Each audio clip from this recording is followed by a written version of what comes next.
হেই, আপনারা সবাই কেমন আছেন? আশা করি আপনারা সবাই খুব ভালো আছেন। এর আগের ভিডিওতে আপনারা দেখেছেন হাওড়া থেকে দেরাদুন পৌঁছে তার পরের দিন সকালে টপকেশ্বর মন্দির দর্শন করেছিলাম। আর এবার টবকেশ্বর মন্দিরকে প্রণাম জানিয়ে আমি বেরিয়ে যাব আমার পরবর্তী গন্তব্যের দিকে। একটু তাড়াতাড়ি যেতে হবে, কারণ আজকে অনেকগুলো জায়গা আমাকে দেরাদুনে এক্সপ্লোর করতে হবে।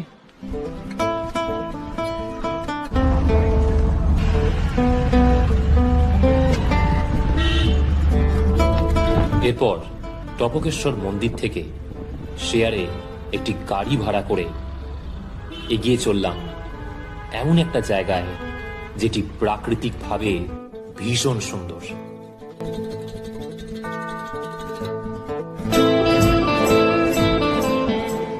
তো এই মুহূর্তে আমি চলে এসেছি ঘুরতে ঘুরতে